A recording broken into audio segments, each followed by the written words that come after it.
On se retrouve avec Axel Red pour notre deuxième jour. 500 questions dans le téléviseur et un rendez-vous tous les soirs pendant la pub. Vous regardez la pub à la télévision? Je dois avouer que je regarde très peu la télévision. C'est vrai que la pub, c'est décontractant. Et en fait, ce qui est incroyable, c'est que quand je regarde la pub, je suis très naïve parce que des fois, je me laisse vraiment influencer. Quand je vais rarement acheter mes produits moi-même parce que j'ai très peu le temps. Mais quand je dois choisir entre un produit, je sais pas, pour faire la lessive, et ben je suis influencée par la pub. Donc apparemment, ça marche. Oui, bien sûr, sinon ça n'existerait pas depuis si longtemps. On vous a déjà proposé de faire une pub? Oui. Ouais. Mais c'est-à-dire qu'on m'a proposé de faire des pubs pour un peu tout. Et j'ai toujours dit que ça ne m'intéressait pas parce que bon, je veux dire, ça ne peut pas nuire ta personne, je veux dire. Mais puis, récemment, on m'a proposé de faire une pub pour une marque de jeans. Ouais. Je peux dire le titre parce bien que sûr, bien sûr. Pendant la pub, on peut c'est... parler de pub, hein. Pas de problème. C'était Lee. Ouais. Et comme Lee, c'est the original, comme Levi's, ouais. C'est vraiment... Il y a tellement de copies, je trouvais ça intéressant de le faire, parce que j'aime bien tout ce qui est original. Et donc, il y a eu des affiches un peu partout dans Paris. Et de celle-là, j'étais fière. Mais les autres, non. Parce que pourtant, c'est facile pour gagner de l'argent. C'est jamais facile. En réalité, si on vous l'offre, c'est que vous en rapportez également beaucoup. C'est que vous êtes à un moment donné, comme on dit, porteuse sur un certain marché. Si on vous a offert de faire de la pub pour Lee, c'est que certainement votre corps s'y prêtait. On peut beaucoup tricher. Ah bon? Non, mais on l'a pas fait parce que j'étais... Non, parce que je suis pas très grosse. Maintenant, ça change. Ouais. Mais alors, il faut dire que, bon, là, c'est pas une indiscrétion de ma part. L'émission passe au mois de novembre. Nous l'avons enregistrée au début du mois. Nous sommes aujourd'hui le 17 novembre, donc il y a très peu de temps entre l'enregistrement et la diffusion. Et en ce moment, chaque jour qui passe pour vous est un jour où la deuxième personne qui est en vous prend de l'importance, puisque vous allez avoir un petit enfant en 1999. Ouais, qui va naître début février. Début février 99. Je suis très contente. Ok, vous savez, garçon, fille? Oui, mais je préfère vous le gardez pour vous, très bien. Ouais. Mais vous avez voulu le savoir? Oui, absolument. C'était la première chose que je voulais savoir. Je comprends bien. Oui, ça devient tellement plus concret. Ouais. D'ailleurs, le gynécologue, chaque fois, il me dit « Ah, je suis pas sûre, attends, non, je vois... » Et puis, chaque fois, t'es dans le doute. Bon, très bien, donc... Ça m'était égal au départ, mais une fois qu'on le sait, on n'a plus envie que ça change. Il existe entre votre homme, vous et votre enfant, des conversations intimes qui n'intéressent que vous. Vous l'appelez maintenant par son prénom, votre enfant? Oui. Très bien, ok, hop, on s'arrête là. Y a-t-il des choses ou des gens dont vous vous foutez complètement? Absolument. Bon...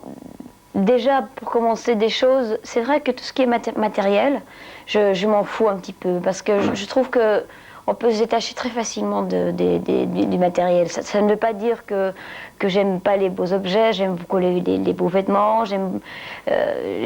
on a besoin d'argent pour faire une chouette vie. Mais par exemple, quand je dis que j'aime bien une ville, c'est pas pour la ville forcément, mais c'est pour les gens qui s'y retrouvent, c'est pour l'ambiance. Et je dirais un petit peu la même chose des gens. Je dirais des gens, absolument, je m'en fous complètement parce que je sens que c'est pas des rapports réels ou que c'est superficiel et ça ne m'intéresse pas. Très bien. Bien, on ne va pas vous demander... Est-ce que dans le métier quand même que vous faites, qui est le métier du show business, que vous faites à un niveau national et international, vous avez découvert des gens formidables? Absolument. Hein? Il n'y a, pas que des fauchetons quand même. Ah non, absolument pas. Et j'étais même étonnée qu'il y en a beaucoup des chouettes. Mais c'est-à-dire que je crois... Vous avez une mauvaise image du métier? Oui. Ouais. En fait, j'ai eu la chance d'avoir réussi tard. Bah, tard, c'est de nouveau relatif, mais j'ai fait un premier disque quand j'avais 14 ans, et bon, qui n'a pas été le gros succès. Et puis chaque fois, il y a eu des projets, mais bon, qui se sont remis. Et je veux dire, donc j'ai eu la chance un peu de faire le contraire, ce qu'on dit growing up in public. Normalement, on est star, enfant star, et on doit grandir dans le showbiz. Moi, j'ai eu la chance d'avoir grandi en étant un tout petit peu dedans, mais en retrait quand même, et d'avoir pu apprendre des choses sans... Que faisaient vos parents, Axel? Mon père est avocat, il travaille toujours, et ma mère était agent de voyage. Alors, si je vous sors le code civil, ça pourrait être pour votre père, mais c'est pour vous parce que on m'a dit, et vous allez me le confirmer, vous êtes avocate. Oui, mais je ne pratique pas. Mais vous avez votre diplôme d'avocat. Ouais. C'est-à-dire que si un jour ce métier, bon, vous tournez le dos, ce qu'on n'espère pas, mais enfin, tout peut arriver, vous l'avez dit. D'ailleurs, je ne m'appelle plus Axel Red, je m'appelle Maître, bon, avec votre nom. Ça me fait bizarre. Déjà, j'ai le toga en noir. Ouais. Mais vous êtes. Pourquoi avez-vous fait des études d'avocat? Vous les avez fait en réalité en me disant qu'à 14 ans, vous avez enregistré votre premier disque. Vous l'avez fait pour faire plaisir à vos parents, à votre père? Non, parce que très franchement, même si je savais que mon père, quelque part, il n'avait pas de garçon, donc en moi, il voyait le fils et il espérait que j'allais reprendre son cabinet.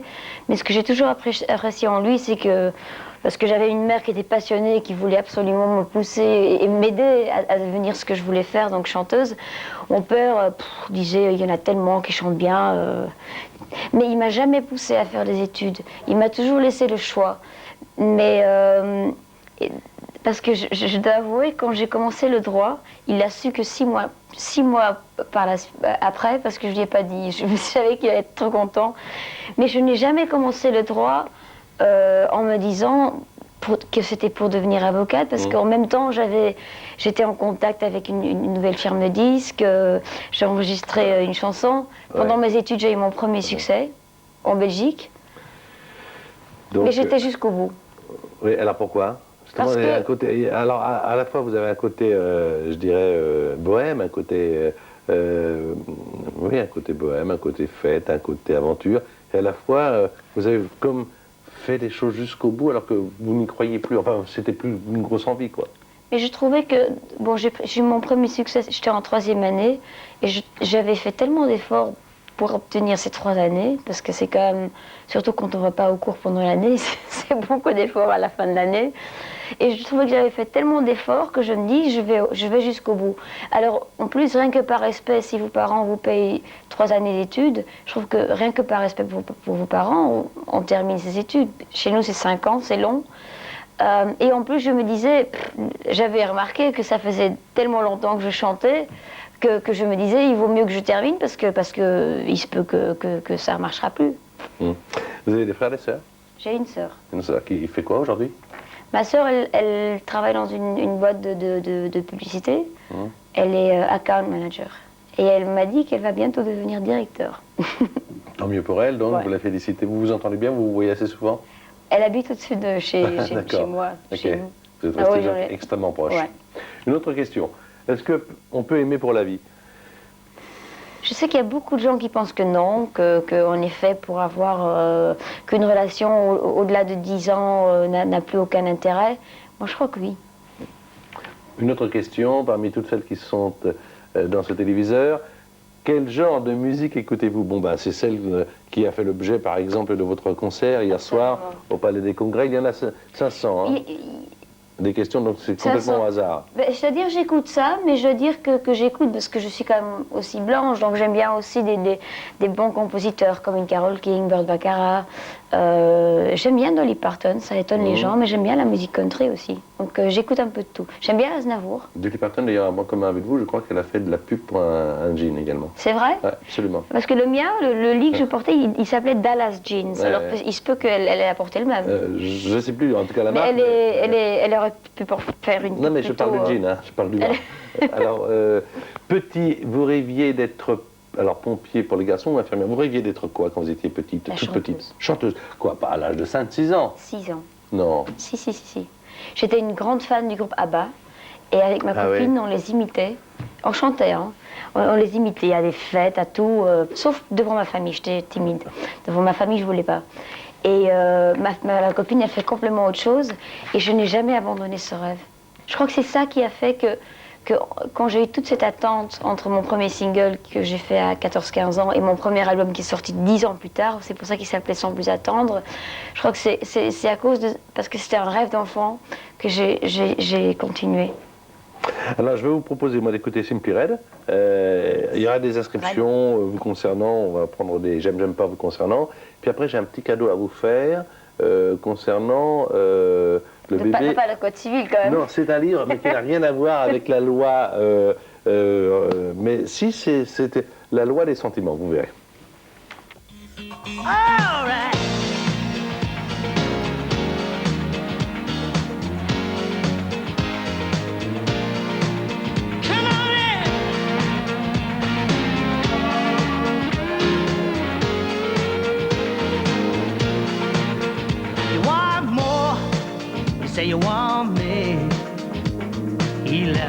was alone as day was dawning. You got more, but did you get me?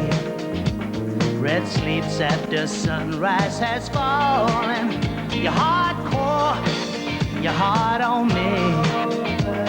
You dressed up a dawn way before me, bereft as the sunlight was falling upon me. All right, doing that.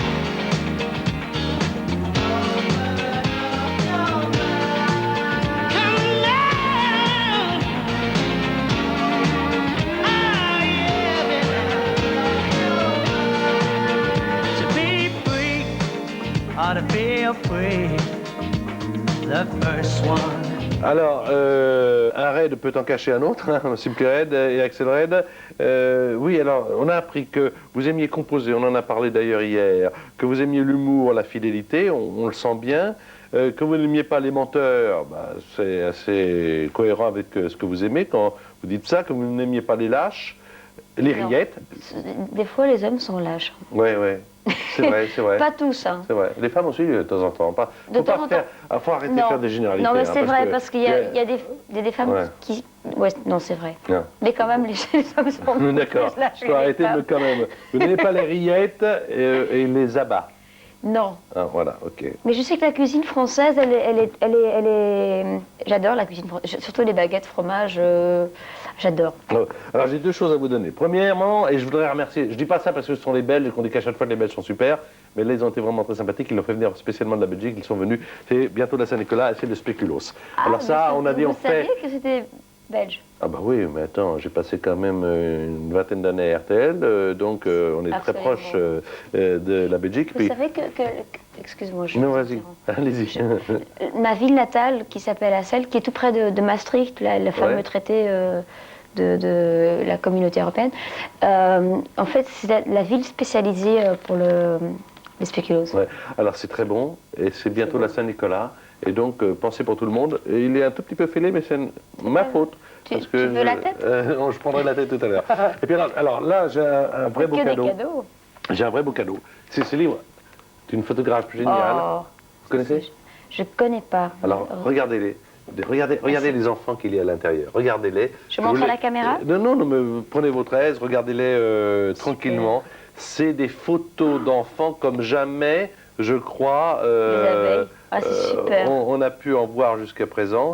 Et je voulais absolument, au nom de toute l'équipe de Pendant la pub, vous offrir, c'est trop mignon. pour saluer l'heureux événement, justement, ça s'appelle Un monde d'enfants. Et Merci beaucoup. C'est voilà. un très très beau cadeau. C'est tout simplement pour vous. Une autre question? Bah, oui, avec Allez. ce livre, je ne peux plus rien refuser. Allez.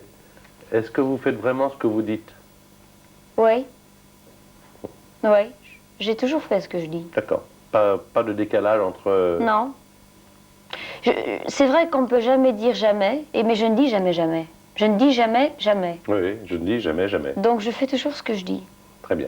Pour moi, la parole est plus importante que la plume. Que l'écrit, oui. Oui. Quand vous donnez votre Et parole... pourtant, j'ai fait le droit, mais oui, je tiens à ma On parole. va voir quelques images d'un pays où vous vous êtes marié récemment, simplement pour que vous nous racontiez... Et je ne suis pas dedans. Je ne suis pas dans les images. Non, je crois pas. Allez, top. Envoyez Magnéto.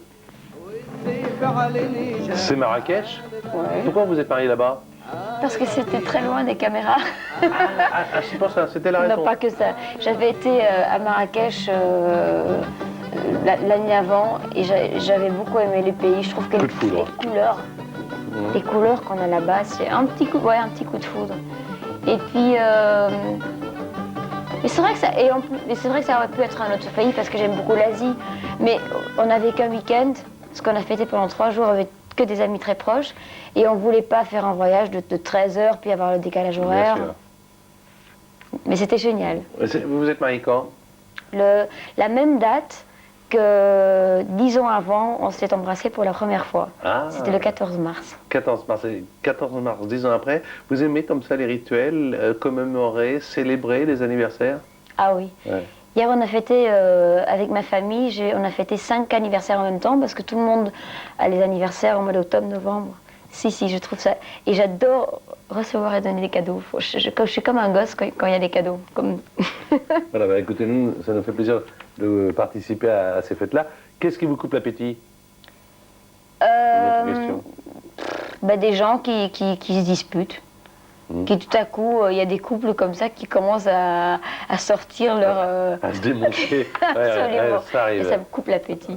Ça arrive assez souvent. Alors attention. Le téléphone portable, des fois aussi. Quelqu'un qui n'arrête pas de... On veut juste manger et puis il y a le téléphone portable, ça... En réalité, vous aimez assez vous protéger de tout ça. Pardon? Vous aimez assez vous protéger de ce qui vous entoure, quand même. Vous aimez vous retrouver dans un petit cocon, quand même. Ouais. Et votre homme, justement, vous aide à ça? Il travaille à vos côtés? Oui, bah, il est mon manager, mais c'est vrai que lui aussi, il aime assez ça, et il m'aide beaucoup à... Ah oui. Je veux dire, parce qu'il y a eu un moment où je devenais vraiment un petit peu parano. Je crois que tout le monde qui est un peu connu passe à ce stade où je ne voulais plus traverser une grande place, mais c'est passé maintenant. Maintenant, parce que je me rendais compte que c'était plus des fois moi qui en faisait la tête que les autres. Les gens, surtout à Paris, les gens sont tellement cool à Paris qu'ils seraient déjà trop fiers pour vous embêter. Et maintenant, je suis pas le genre non plus, comme les boys bands, on m'attaque pas, on m'agresse pas, donc... Vous ne vous interdisez rien de la vie? Vous allez faire vos achats quand vous devez faire des courses, non? Ça, vous ne le faites pas? Dans les petits magasins. Mais ça fait très longtemps que j'ai plus été dans un supermarché, parce que c'est vrai qu'on regarde ce que j'ai acheté...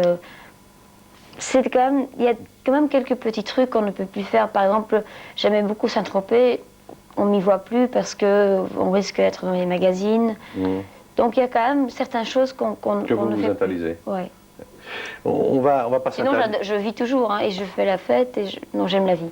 Ouais, ça se voit et ça s'entend, et puis ça se voit dans vos yeux. On va pas s'interdire un troisième rendez-vous. Nous, on reste là, il y a de la musique. Okay. Je rappelle d'ailleurs à celles et à ceux qui nous regardent que l'intégralité de l'émission est diffusée en fin de semaine, le samedi à 13h45, où on a 100 minutes avec Axel Red. Donc, il faut être patient, là. Non, il faut avoir envie de vous découvrir, et je pense qu'il y aura de plus en plus de gens qui auront envie. Rendez-vous demain. Merci pour le super vlog. Gardez-le bien précieusement, cet enfant-là. Oui, absolument. Il m'a fallu t'attendre, il a fallu longtemps. De l'instant le plus tendre, plus fort des tourments. Je vais guetter les jours, les mois.